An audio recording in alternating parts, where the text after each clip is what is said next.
there's a lot of people in this space, Trav, where they are in corporate America and they're venturing out, right? They may not be as far along as you right now, but they're trying to figure out kind of what's next, right? And they're dipping their toe into ownership, entrepreneurship.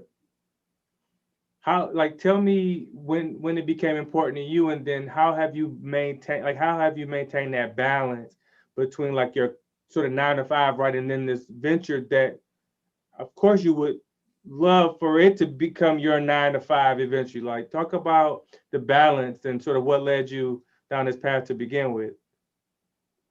Yeah, Bax, I would say, man, entrepreneurial bug has kind of always been in me. My parents, they're both entrepreneurs. My dad, like back when we were in high school and even when I was in college, my dad, man, he was real big real estate investor. Like I remember my dad having like close to 10 houses at once.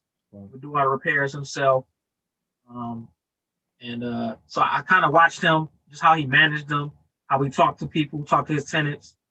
And then my mother, she's an ordained minister. So she has her own church.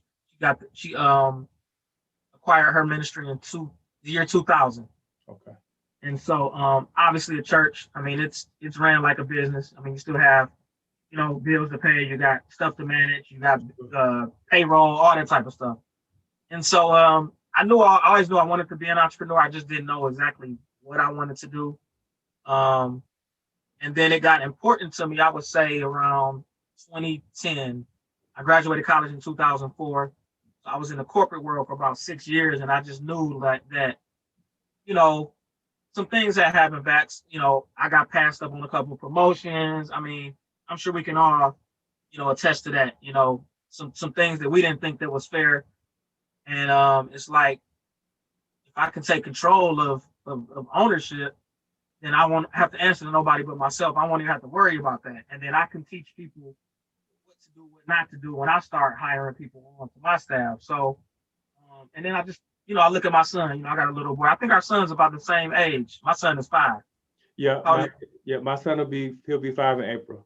okay, yeah. So, I look at him back, young black man in America, and just the climate, man. I just don't want him to have to, you know, take the traditional route if he doesn't want to. Like, I'm not, I love college. I love my college experience, but um, I am a firm believer that college isn't for everybody. Like if my son wants to go into the trade, he can do that. Or if I find out that he wants to go the entrepreneurial route, I'm gonna kind of steer him that way earlier. Like right now, he loves cars. So if I see the older he gets, he wants to be an engineer, I'm gonna start gearing him towards that.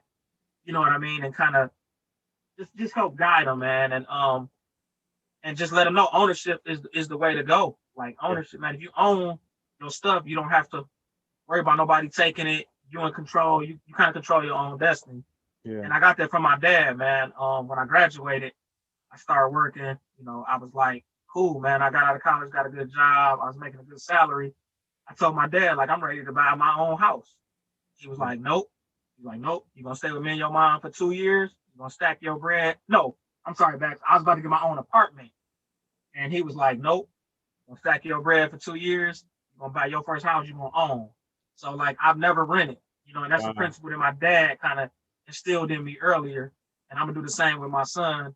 And that's just a small nugget, but it Sure. taught me, he was teaching me about owning versus renting. Now, and I'm not against renting, it's sometimes we have to rent, Right.